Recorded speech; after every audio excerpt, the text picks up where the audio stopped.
to all of panel, and thank you, the Analytics India team, for hosting us here today. Um, I'm really proud and a privilege because I'm the only one who can look into the notebook, right? So, yeah, looking forward for this session and some really good question and answers we will have from the audience as well. So what I think is the agenda would be high level. I'll ask. I have some 2 to 3 questions for you, each of you, and then we will go to the audience to ask the question. But the first question I would like to start with is, and I would like to have each of yours perspective on this. The first question is, how do we, how do today's organizations are using machine learning to enhance their customer experience, which can drive the business outcome, both tangible and non-tangible? So that would be the first one. Can we start? Hi, good morning, everyone. I think a very valid question. So why don't I restrict my answer to more banking and the financial services industry? But we're actually, if you look at a bank or a financial services industry, it's a very process-heavy, very data-heavy organization. So there's a wide application of such techniques that we're seeing today. I think some of these were discussed. At the very basic level, there's a lot of work that's going on in front and back office automation. Now, all of you must be customers of some bank. You must be frustrated with how long certain things take, how long a simple credit card application takes. Now, the painful process that we have to go through is we have to check and ensure each and every one of you, your names against tons and tons of databases. One typo, one spelling mistake can make that process invalidated, and that could result in billions of dollars of fines for organizations. So we actually have armies of makers, checkers, and approvers. Somebody's typing it in, somebody's checking that, and somebody's approving that. Wherever you have humans, there are a lot of questions. These things keep going back and front. So there's a tremendous amount of investment that's happening in automating that process. There is obviously a cost angle, and there's a huge client benefit angle there as well. So that's one very simple area. The next area which would resonate with all of you is again around personalization and contextual offerings. Tons of examples, but if I had to pick a few, and you should try this, I mean, what you should do is you should take 2 laptops and your own laptop and let's say your partner's laptop and log into your bank's site. Typically what will happen is we know who's logging in, we have the cookies there. We know what products you have and therefore what products other people like you have. The offers that you see on the website will be slightly different for you than what your wife sees, and that is the contextual personalization that's already happening. Equally, wherever location services are enabled on your on your smartphone, if you enter a mall, we will send you an SMS telling you in this mall you'll get an offer on our credit card if you go to this shop, that shop, that shop. So it's really contextual, it's near real time, it's very actionable. So, and we're seeing benefits both to the customers and in the uptake rates at our end. Other examples, moving down, more sophisticated, is in risk analysis, whether it's risk management, whether it's fraud analysis. Again, some of these things were still very manual, very people dependent, very judgmental. There's a tremendous amount of investment in algorithms which kind of simplify that. And the last element from a financial services perspective is these are all internal process simplifications which help the client. But we're all actively now exploring how can we use the client's data themselves to give them intelligent insights to run their business better. So I look after the commercial banking segment, which is essentially business entities, small, medium enterprises to large local corporates. These are typically companies which will have presence in 2 or 3 countries. We are able to look into their financials and tell them, listen, you have surplus funds sitting here and there. If this is the structure you follow, you could save this much money. Based on past patterns, these are the kind of investments and these are the kind of payments that have to go out. This account might be insufficiently funded. Plan for that. You could even take that one step further where you're looking at an industry-wide trend. Others in your industry are doing this. You might benefit by doing that. And that is really the next level value add. That's where true stickiness will come in. And that's kind of the spectrum where we as financial services are looking at from an analytics perspective. All right, does this work? Can you hear me? All right. So I come from a background as a technology, as a data platform provider. So maybe I'll give a couple of examples of our customers who have had successful implementations on using predictive analytics modeling and leveraging ML, right, to get tangible customer experience kind of outcomes. So the first example I would give was actually from the transportation sector. So I'm trying to choose sectors which will not overlap with them. So the transportation sector, so the New South Wales Transport Network, basically, right? They recently embarked on this project, and they did it in a very, probably it was a 3-month outcome, and this is very unheard of in these kind of projects, but they actually did this in a very, very fast manner. And what they did was, so New South Wales, they have 5 different transport systems across trains, across ferries, and across land, buses, and stuff like that. So a very simple problem they had was they absolutely had no visibility about the number of people using the transport network today, but the more importantly was how many people are going to use it tomorrow, right? And how am I going to correlate factors such as seasonality, weather, I don't know, tourists, a lot of other factors, the road conditions, so stuff like that. And they actually decided to do a very unique approach, and I'll go on a little bit about that later, is they built the right data platform up front, right?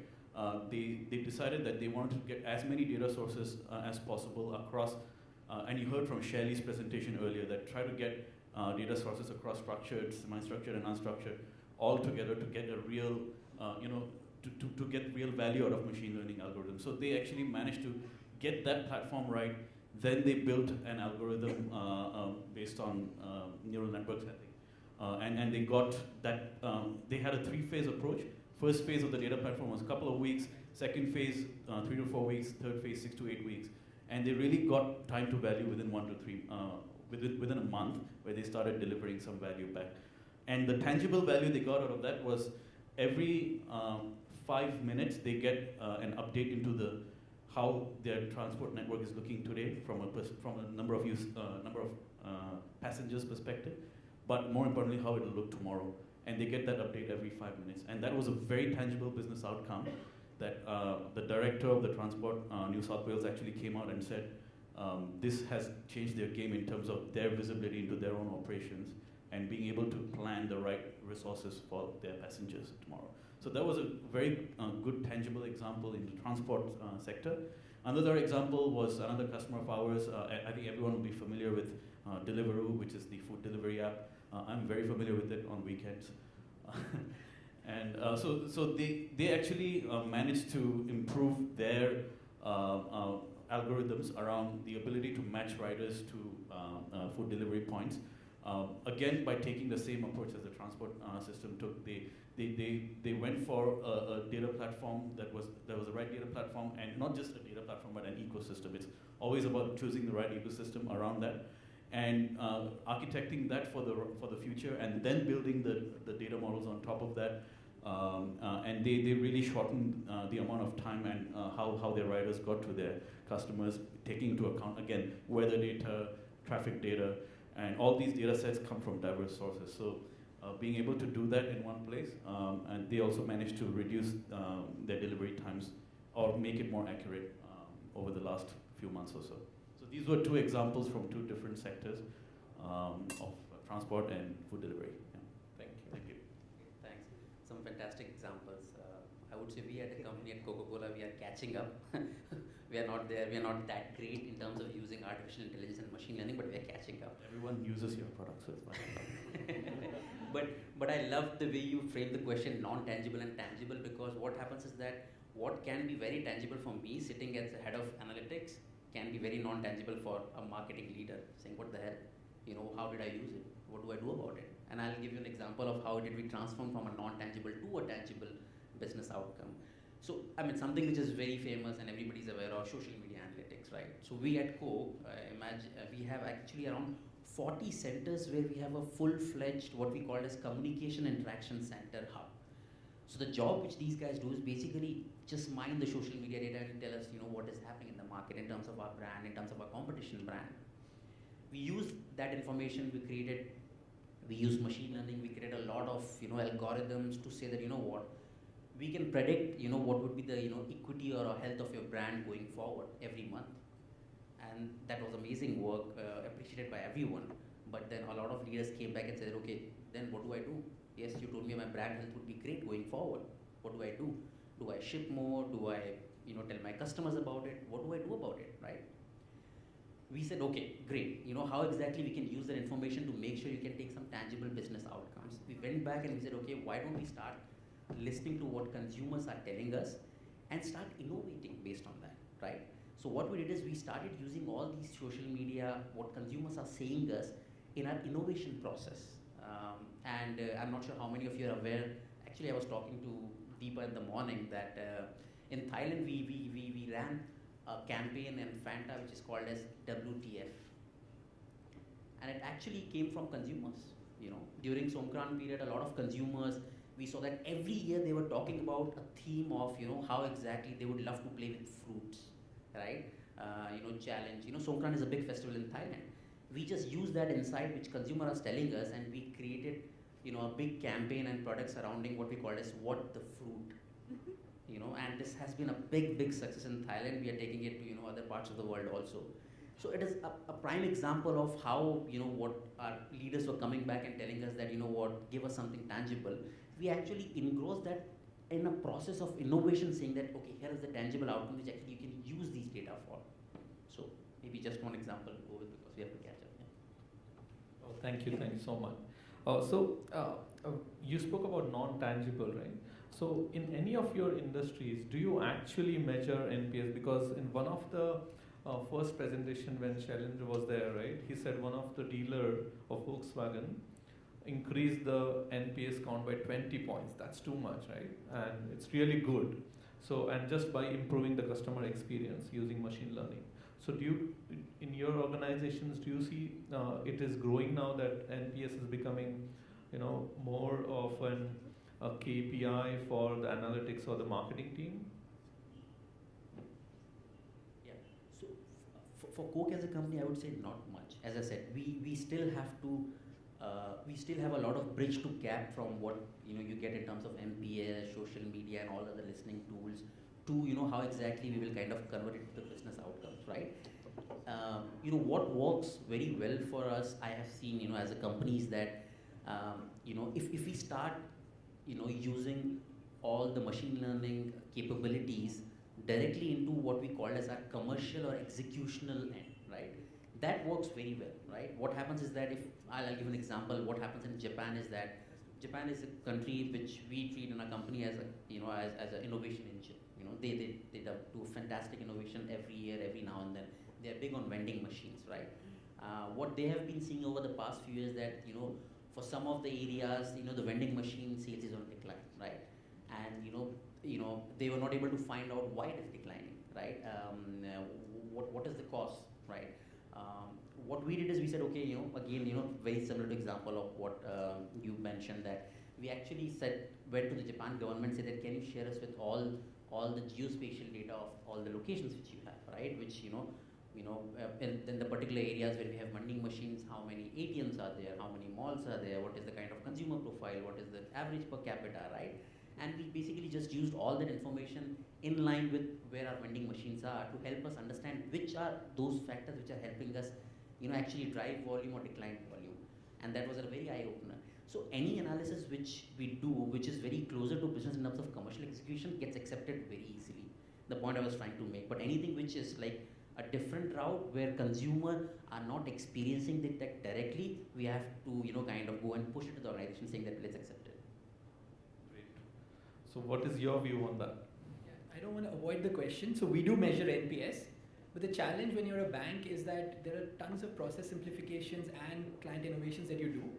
But parallelly, along with that comes a regulatory change which might require you to go back to all your clients and ask them for fresh documentation on tons and tons of paper, and so often that clouds the overall client experience. So we have seen an uptick in NPS, and we do measure it, but there are quite a lot of factors, including risk factors and things like that, which often cloud the ability to very clearly distill that.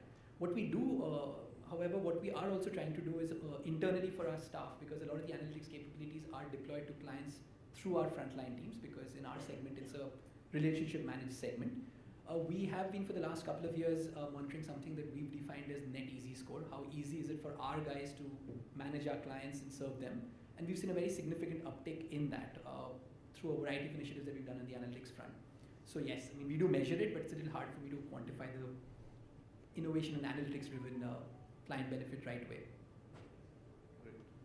So, Bireshwar, one of the point which you mentioned in first discussion that banks deals with very large and complex data, right? So how are today's bank are actually really using what you also gave a very good example of geospatial data and then making real use of it, right? So how are banks really making use of the complex data? Sometimes it is very complex, and sometimes you have to understand the real use cases of it, right? So how are they really using it and making it to derived business? Okay. No, that's a great question, and it has quite a few layers. So again, we already have a lot of internal information. So let's just imagine a large corporate client. Let's imagine Coke, or let's imagine Unilever, right? We are banking them. Their purchases and payments to all their suppliers is getting routed through us. So we have a rich information as to who is getting what money. We can also see and none of these companies are backed by us alone. They'll be backed by at least 3 or 4 other banks. We can see for which kind of products, which banks are they using, in which corridors are we better off, and so on and so forth. So there's a lot of analysis that we do around that. A very simple example is when I look at all the large complex volumes of transactions, I can easily identify which are entities in any market that are strong counterparties to existing clients, and they become very good targets for us to go and acquire. How? I mean, because they're already integrated into the value chain of a client that I already bank. So it's easier for me to serve them, it's easier for me to offer them value propositions, right? The next level where we're all headed towards, where I think there are some challenges, is then integrating external data. So the external data comes in 2 or 3 layers. One, and again, you guys have all heard about all the fintech partnerships and all the platformization of banking and all of that. So we're all actively working with a variety of people who are providing services beyond just banking. It could be a logistics partner, it could be a whole variety of partners, right? So there's a lot of data that's coming from there. So to give you examples, we are working with people who provide ERP services to companies, right? So you have SAP was in the room, so all of those people are there. All the data that's flowing through the entire accounting of the firm, we have access to some of that data, and there's a lot of insights that we're deriving from that.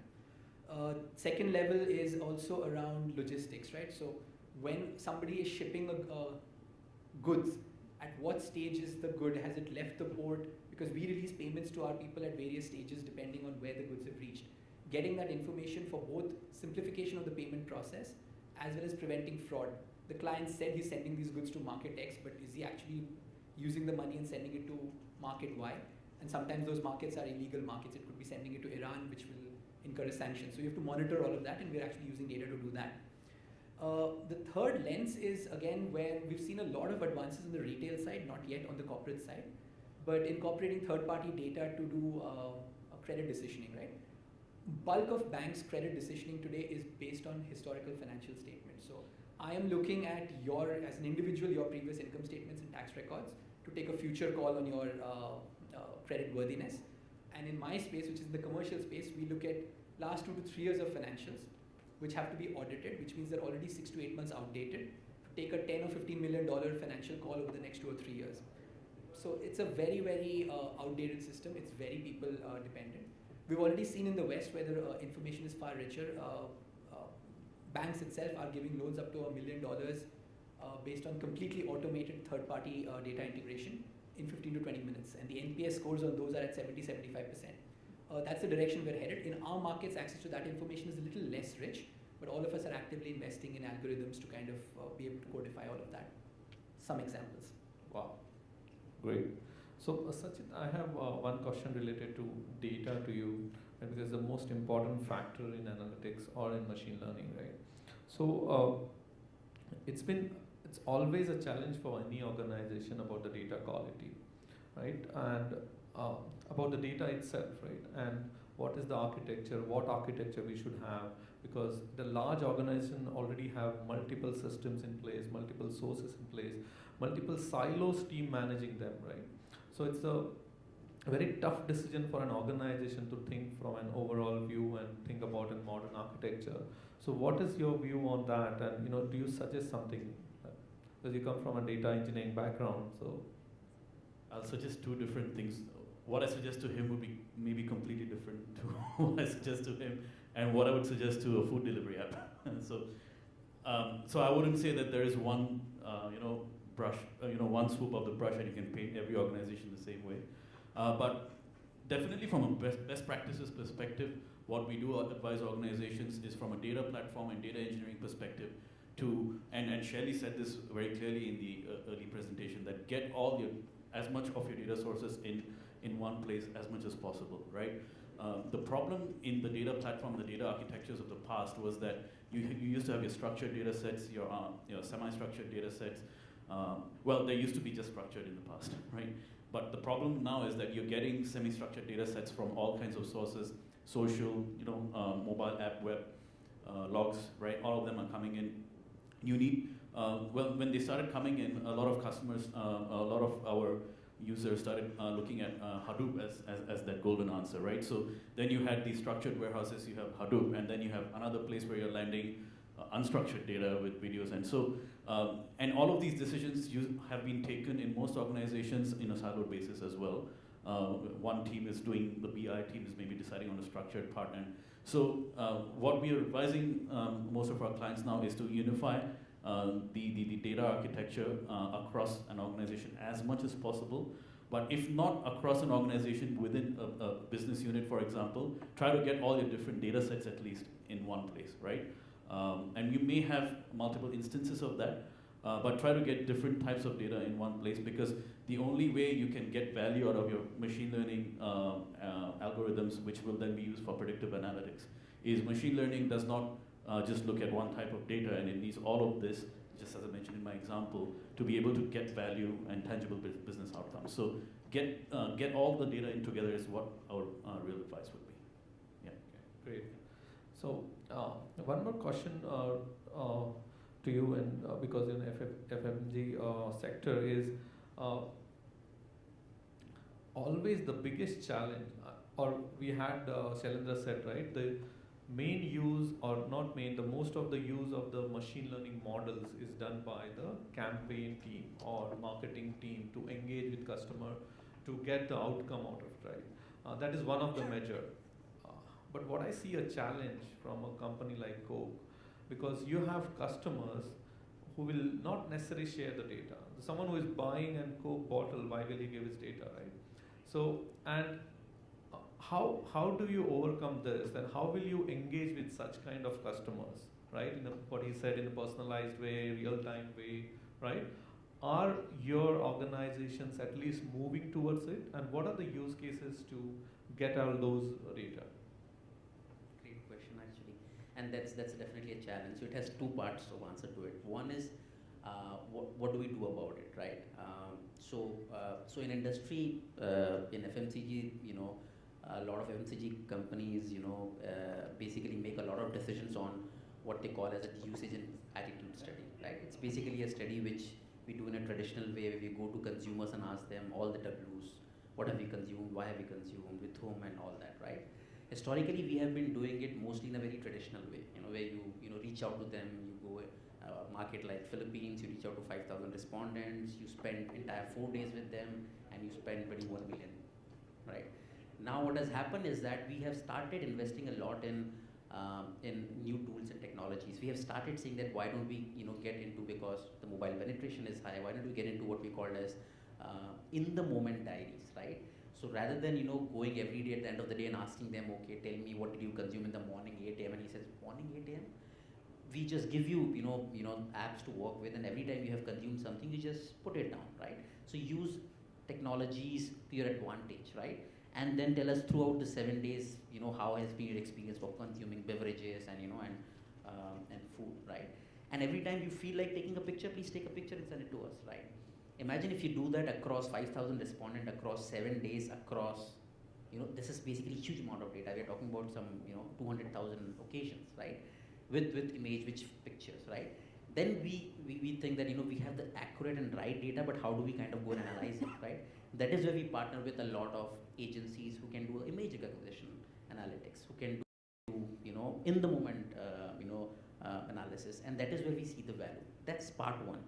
Part two is, as you're saying, is, we also have to, right, we are a franchisee model company, right? So we sell concentrate to our bottlers, and then bottlers actually manufactures and sell it to our consumers, right?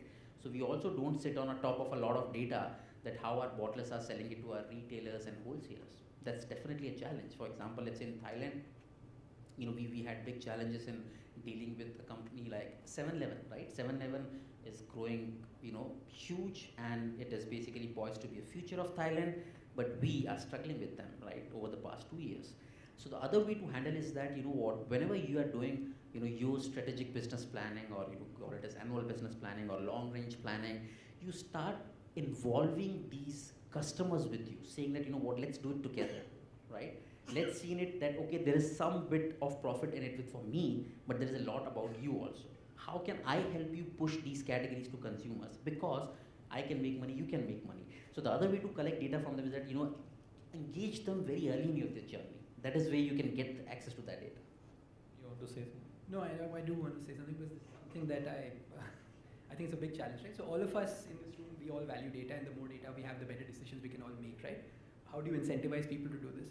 I think it's a matter of time before all of us as individual consumers realize the power of our data. At this time, we just fairly freely share it. And in my mind, it's very similar to on our smartphones, literally every app asks for location services.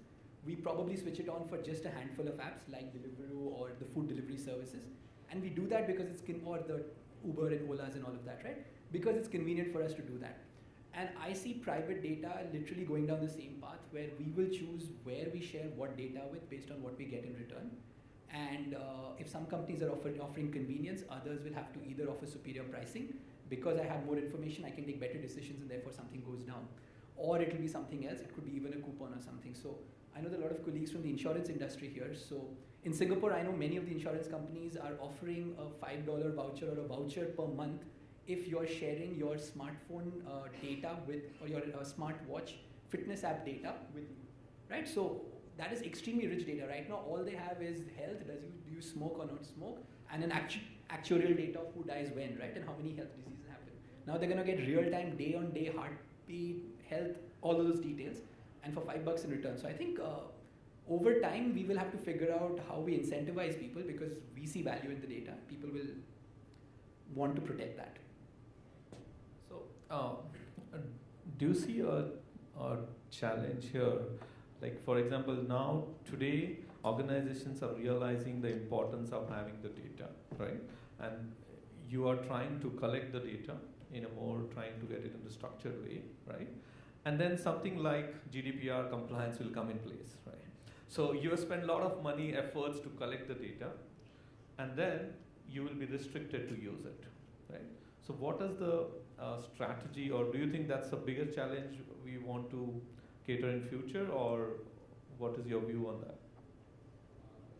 I think it's linked to what I was just saying, because again, there is GDPR, but there's also things like PSD2 and things like that, which are actively pushing open banking in our space. So essentially in Europe, now any app which if it wants to, if the client consents, the bank is obligated to share financial data with that app. That app could be any app, right? So again, and why will the client do that? They'll do that again when they're seeing a benefit. So I think again, purely from a financial services perspective, right now you're going to a bank, but in the future, your bank can become very invisible to you, right? The bank is hidden in the background when you're making a payment on Grab or Deliveroo or Amazon. It could be anybody providing that financial service. So we have to invisibly sneak ourselves into those user journeys which are happening. And so I actually see regulations both as a challenge but also as an opportunity, where unless you're offering the client something which is distinct, and unless you're able to use that data to offer them something distinct, they won't really share it with you, right? So and I really come back to this. If with that higher data, I am able to give you a decision faster or cheaper or for a higher amount, you will share it with me. Otherwise, you will not. One interesting example on the regulation aspect, right? So some regulators are now starting to embrace having a dual regime, right? And we are seeing a lot of that in MAS in Singapore, where with the fintech startups, or with even digital divisions within your banks, for example, they would give them a little more leeway to be able to explore how much more they can do with their data, of course, with the consumer's permissions. But they're giving the sandbox for you guys to play with, while being having the regulations more strictly adhered to on the traditional side of the banking, right? So we see some of the futuristic regulators even looking at stuff like that. Yeah. Just to add on it, lovely points. I would say, another angle from which I look at it, which a lot of industry players have done, is that all of us have to partner, right? We'll have to partner together. That is what a lot of other, kind of part of the world has been doing it, right? The Unilevers, the Cokes, the Procter & Gambles, and Western Europe, they have started partnering together, saying that how do we define, how much of data we can democratize, right? So that tomorrow someone doesn't come and put a regulation saying that you can use it, you cannot use it, right? So all of us have to partner to create that thing. Perfect. I think that's a good angle. Um, One thing, it is from my experience meeting hundreds of clients, right? There's always in an organization, especially from a business side, there's always a dilemma of whether I have a good quality data to start any machine learning projects, right? Or there's always a question, shall I wait to fix my data, bring it to a level and then run a model, or I can parallelly do it, at least I get my data to a certain extent and start my model, because even the machine learning models to give output, it takes time. So what is your view on this? So again, my view would be different, and I was just having this discussion with Bireshwar earlier, right, that for us to go to a deliverable, right, or even this transport system that I mentioned, they found it very easy to integrate all their data together upfront, which is what we recommend always is the best approach. Get all your data in one place. But we also find that with highly regulated industries, with industries with many different businesses, it can be a bit of a challenge. So we do approach it in a different way, where for example his division, he would already know what kind of machine learning algorithms or what kind of predictive analytics he wants, so he can start building some models around that. As long as within the envelope of his consumer banking or corporate banking division, he can get all those different data sources together. We can start within that small envelope and then start looking across the bank, right? So I would say that, yeah, it is the biggest challenge we see, especially as we get into larger organizations. Yeah. So you're saying that you have to start small, but you have to start. Correct. And not wait for the complete good quality of data to happen and then start a project, Yeah. right? Yeah. That's So most of the projects, even which we have seen, right, even with non-regulated or non-complicated customers, they still started small, right, with one use case and with one tangible outcome in mind, right, and they tried to get all the data for that particular use case in one place first, right? So yeah, you're right. That's what we're saying. Yeah, there is something which I have learned in my professional experience, and maybe it will resonate with you and all. There is nothing called as perfect data. So, and as a company, we have clearly laid down rules that there has to be a version 1.0, version 2.0, version 3.0. If you're not coming up with a version 1.0, where the hell will it come from version 2.0, right? So you have to start doing it so that you get to see that you are failing and then you are learning. So there are multiple examples I can share. I have failed very badly, but they have costed me something. But I have been successful, and they have also given company a lot of hope for us. So it's all about moving on. Perfect. I think it's the right word, nothing called perfect data, right? So with this, I would like to open it to you all for questions. We have kept more time because we have 3 panelists here. So any questions from the audience? Yeah.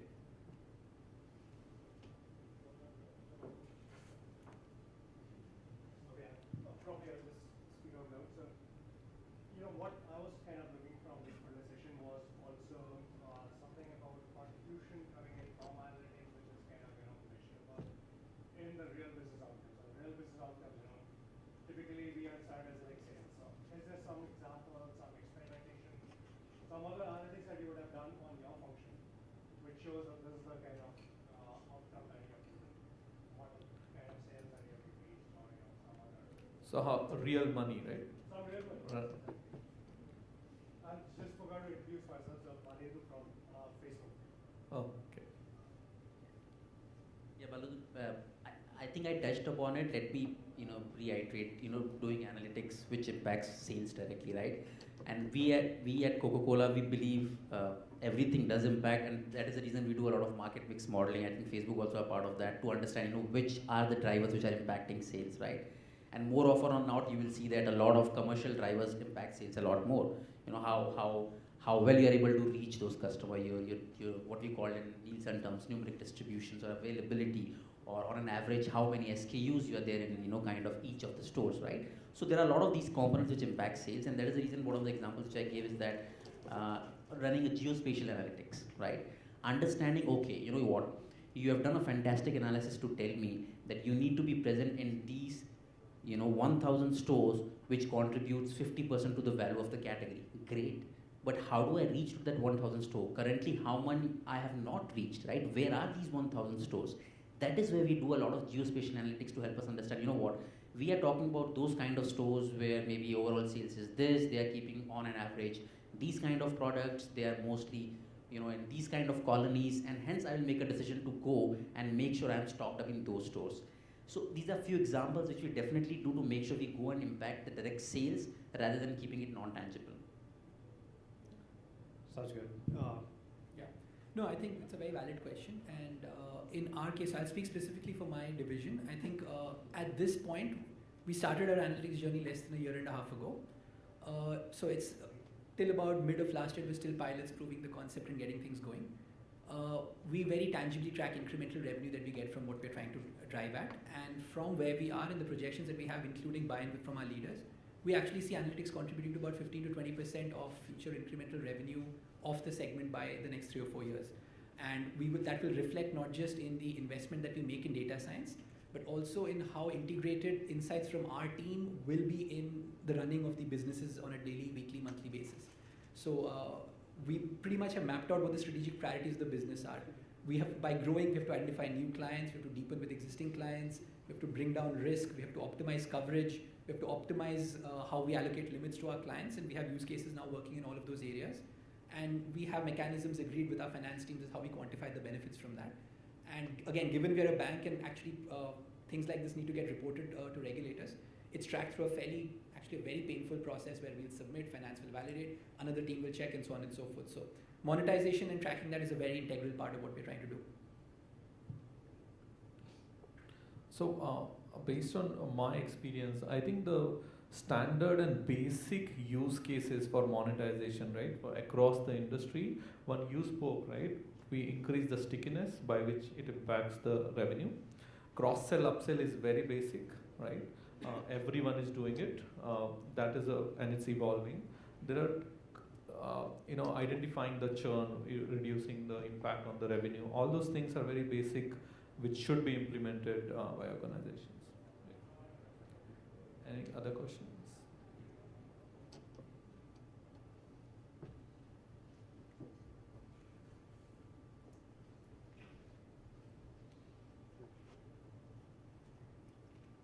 Hi.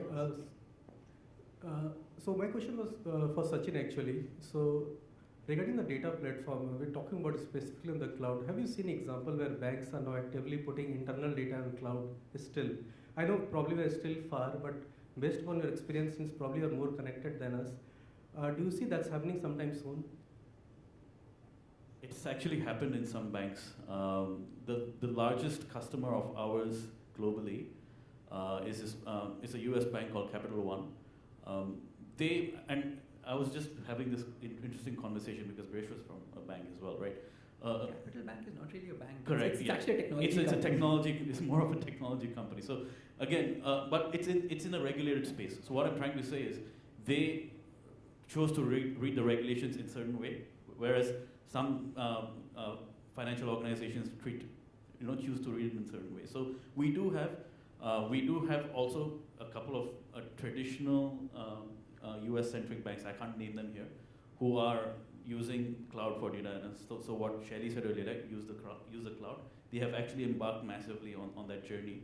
And again, it's just a matter of them taking an effort into going through with the regulator on stuff that they can do and going down and identifying those use cases, starting small, and then getting buy-in across the organization. It has happened, but to your point, majority of times it's still a big challenge. Yeah, it's still nascent. Exactly, that's the word. Yeah, I don't know if you feel the same. I would agree. I think both from the ease of distributing data and the cost of actually operating on cloud is obviously a very powerful use case. equally importantly, as I mentioned, right, we're actively working and exploring partnerships, and most of our partners are already just operating only on the cloud. So we are, but it's every time, unfortunately, in our case, it's a piecemeal country by country compliance conversation. Takes a minimum of 6 months, which is the best example. It can take much longer. So tough, not so straightforward in our case at least. Thank you. Thank you. So, he had the question.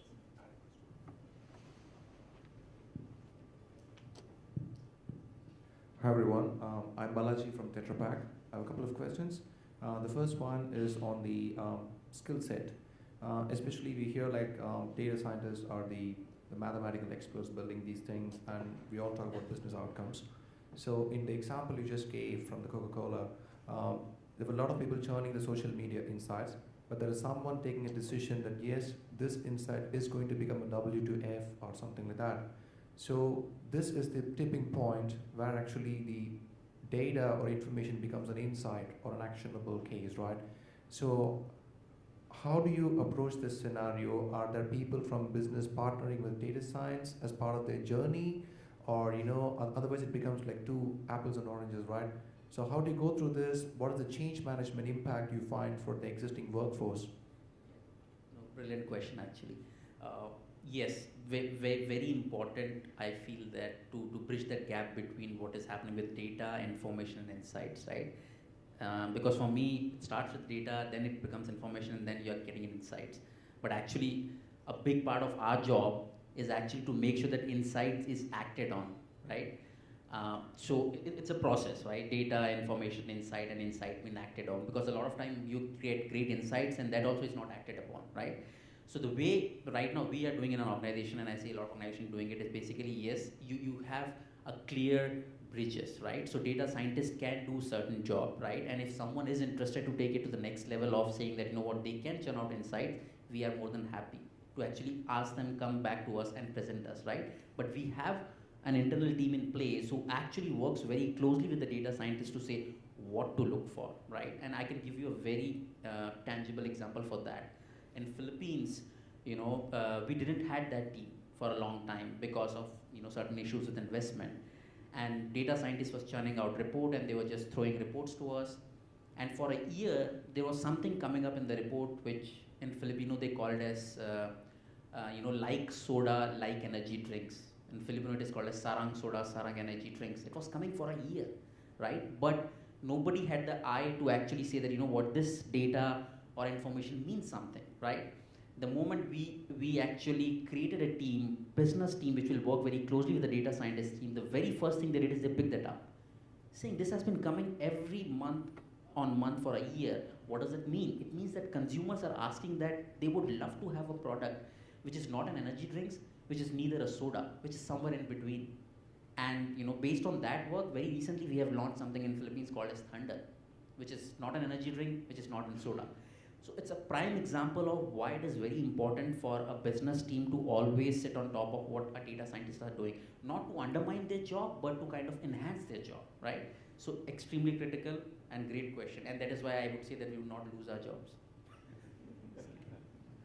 Thank you, perfect. And I think sometimes business teams sitting on top of business data scientists, or sometimes we should have data scientists who has more business knowledge, or they have business acumen, at least they understand it, right? That may help in some organizations. So one last question I can take, or just one last question. Quick one-line question. Yeah, hi, this is Chandra here. We talking about a lot of impact on based on the machine learning models, etc.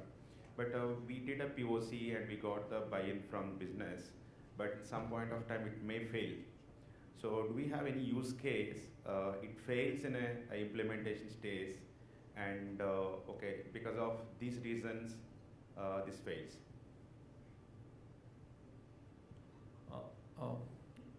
I think it's a big question to answer, right?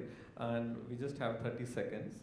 But any one of us, can we answer this after this thing? Is that okay? Okay. So I'd like to thank you, the panel. It was great discussion. Hope you also enjoyed and got some insights right out of this. So.